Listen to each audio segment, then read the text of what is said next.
Hey YouTube, Mike the Rinnai guy here. How we all doing today? I hope we all had a very happy and safe Thanksgiving. And we had some really good vittles, because I know I did. Alright, today I'm doing a video a day early because I don't know if you noticed from the other video, that I rebuilt this one prop with a new top, everything.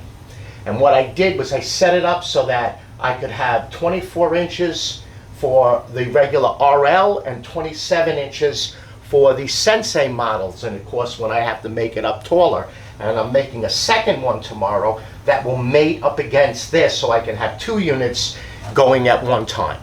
All right, today's video is going to be on a fan replacement for an RL unit. This is an exterior and I have an interior here. So we'll swap them out and I'll show you just what slight difference is between the two units. I'm also using my new camera rig, my new gimbal, my new monitor, so now I can see perfectly without having to squint into the tiny little monitor. All right, so what do we have? We have a problem with the fan. Could be a code 10, meaning that it's an air issue, or it could be that something has gotten into the fan. Like here in Florida, we get a ton of geckos, especially on the units that are interior mounted with the vent outside. They crawl up, they go around the vent, and what do? They go into the bottom part of the vent, which is the air intake. And they maneuver their way down into the fan. They get into the fan, they get bounded up, they die, and now the fan and the actual Rinnai is making a horrible sound. Now, you would have to remove it to get the gecko out, or there could be bees, dirt daubers, moths, whatever. Most of the time you could save the fan. We take needle nose pliers, we have a pair of tweezers, we pull out all the little bits and pieces, we blow it out with some air, check the rotation, looks good, we put it back in. Or you would have to then replace the fan. It could be that the fan is no good, or that whatever obstruction was in the fan actually made the bearing inside bad. So now the fan is not spinning true. All right, first thing we want to do is move this thing so I don't trip on it. Okay, no matter what, you're going to shut off the power. This is an exterior unit, so you probably either have a plug, one of those knife switches, a switch, disconnect the power. You don't need to shut the water off, you don't need to shut the gas off, because you're not really touching anything. You don't want to do anything with the electrical inside of this tankless without unplugging it. All right, so now you unplug the unit, you have it now dead. Okay, you want to undo the little wire ties here to get the wires out of the way. And in this case here, you have the three solenoids. And let me zoom in and I'll show you what I mean.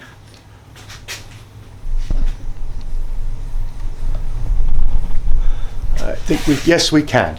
We have the three solenoids. 1, 2, 3. Those are going to be in the way.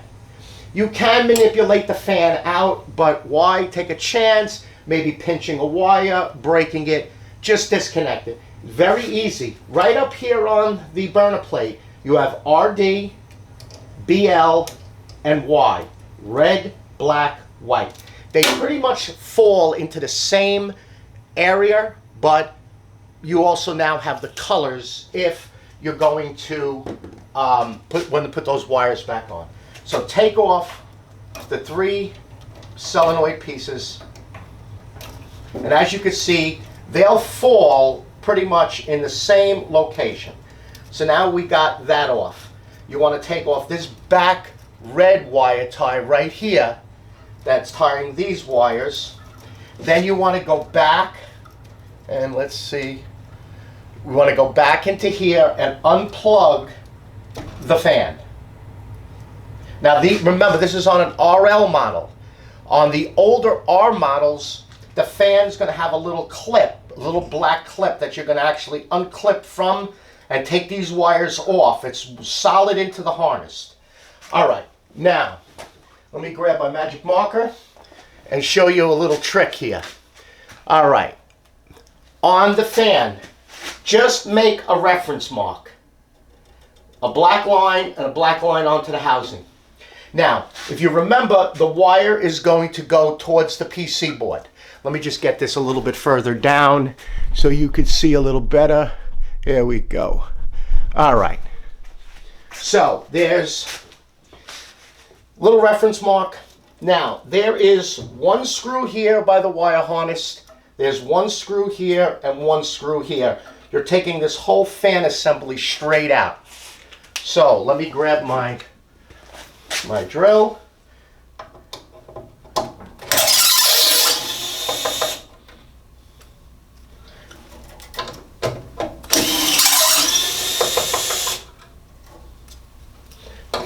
And 3. Now this is the one that's got the little wire tab on it. And take out your screw. We have our metal tray. But now these screws actually have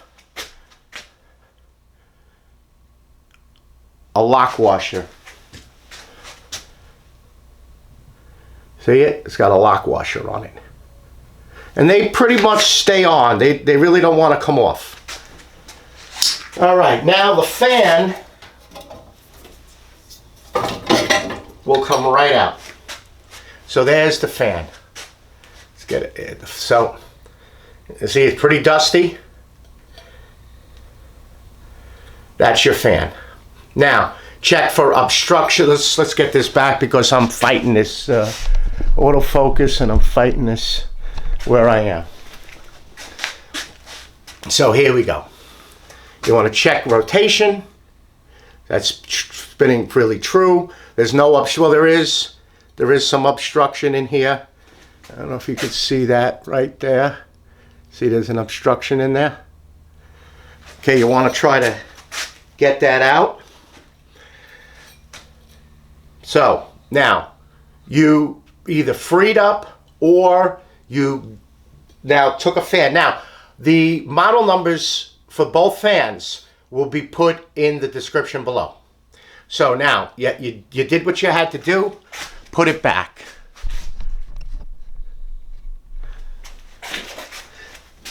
Now, you just line up your reference mark. You don't have to be like exact right now until you get your screws in there. Then grab one screw with your nice long magnetic screwdriver and get it caught. Don't tighten it up because remember you got to rotate this a little bit in order to get the screws in. So don't go crazy on it. Oop, I forgot that one. I'm glad I dropped because I got to get the wire tied back on that one.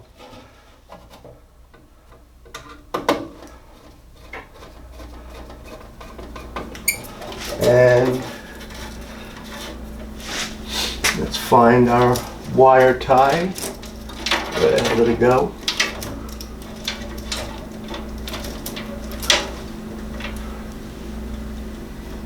Where'd it go? Anybody see where my wire tie? Oh, there it is. So you want to get your wire tie back on. And it's best just to put it through, get the screw in there, hold the wire tie, and get it right in there. Now, tighten them up, tighten it up,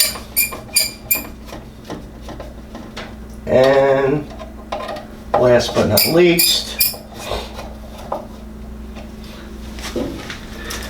then plug your fan back in, get your wire ties with your wires back on. I'm not going to go crazy doing it so neat. Then just watch your solenoids. You got yellow, and then in this case we're going to need our flashlight. Yellow, black, red, and then get your other wire tie back on. Get all your wire in. And turn your power on and check your fan. So you got your fan plugged in, you got your solenoids back on, you got your 3 screws tight. Okay, so now let's get this back. You got that done. Now you can turn it on, test fire it, see how it sounds, see what it's doing. All right, so that's for an external model. That's in pretty bad shape. Yeah, I also made it that I can store the doors back there and not have to trip on them. So let's swap out this tankless for an interior model.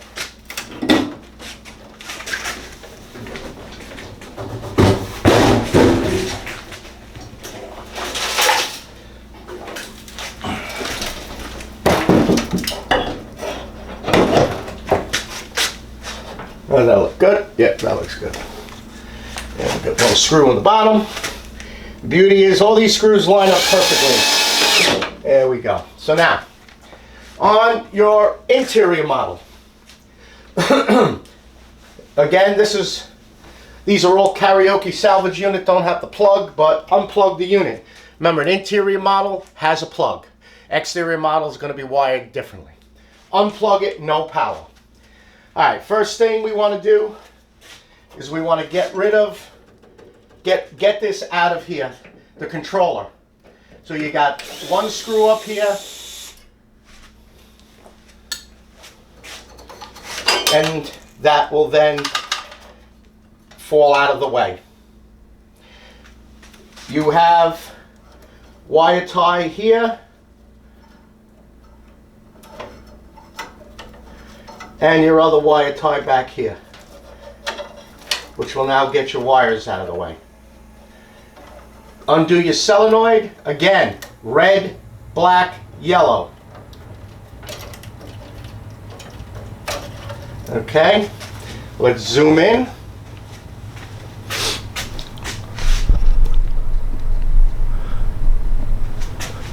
So we have our red, we have our black, and we have a yellow. I cannot get over that monitor. I'm like ecstatic over that monitor. I can see so perfectly. All right, now with this one, you're going to have 1, 2, 3, 4 screws on this one. So again, make your little reference mark. Just make your reference mark. It's not going to kill anything. Then find your fan plug and unplug it. All right, now we're going to take 4 screws out. We got 1 right here. Again, these screws are the same screws that are pretty much used throughout the entire tankless. They're the short metal screws. So if you lose any, you have them in your parts box. And another one right here. And one at the top.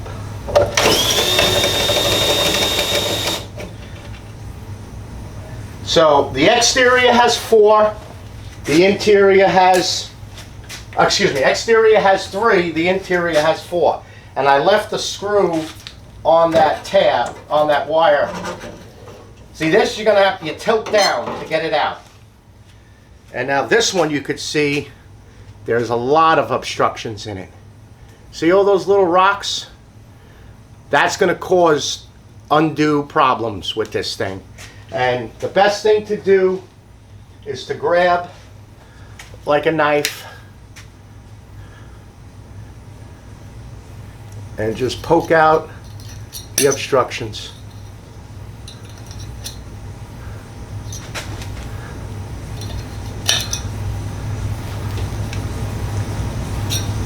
Just pick them out.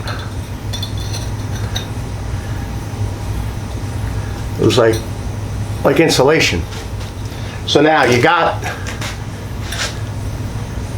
check it, make sure it's running nice and true. If it's a bad fan, get the fan from, get the part. Also, a good thing to do is inside of this fan box, the air box, take a vacuum and vacuum this out, because there's a bit of debris in there. So vacuum it out,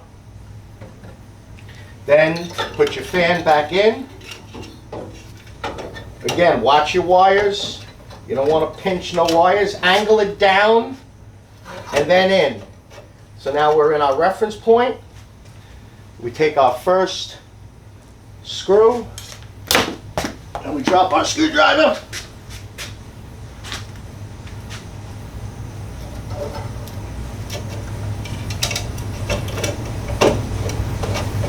Once you get that first one in, now I like to put in the screw with the wire tie, and this time we're going to put some light on the subject.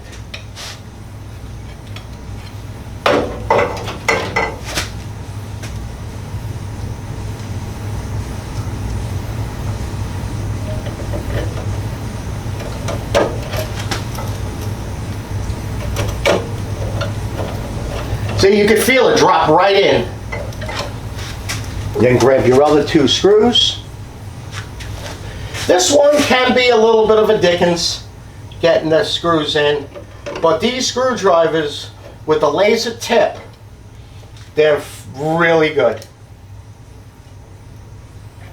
All right, last screw.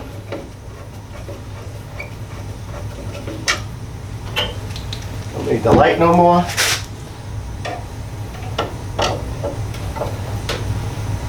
Tighten your screws down.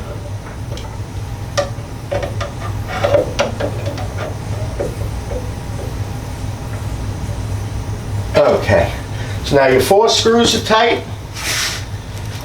Put back you need your flashlight back again so I can see where the solenoids are. 1, yellow, black, and red. Okay.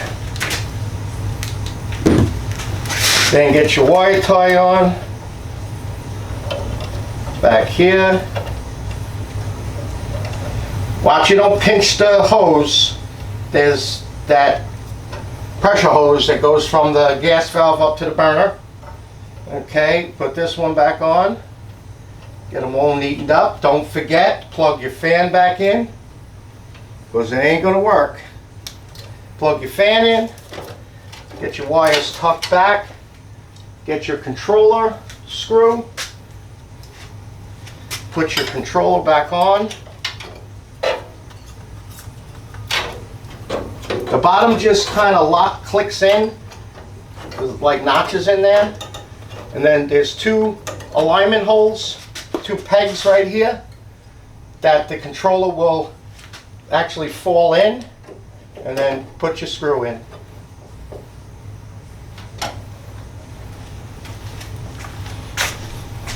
And that's that. Turn your power back on and test fire it. This unit's a mess. This thing, they did construction around it. It's full of concrete. Full of concrete. And insulation. You see here, full of concrete and insulation. This had a ton of problems with it. Oh, that's it. That's very easy for the fan replacement. You plug it in, test fire it, and you're good to go. All right. All right, YouTube. I hope you enjoyed this video. Again, part numbers will be in the description below. My email will be in the description below. If you have a question, just feel free to put the question in a comment, but also email it to me, because I'm still having problems retrieving certain comments to answer them, or to give you my number to call me. So the best thing to do, again, is to put it into an email and send it to me, and then I'll send you my phone number and we'll go over it. And that's that. All right, YouTube. Again, thank you very much for all of those questions, all of the comments. I got some, I mean, you guys really are putting some really really beautiful comments in. I am really touched by it, so I greatly appreciate it.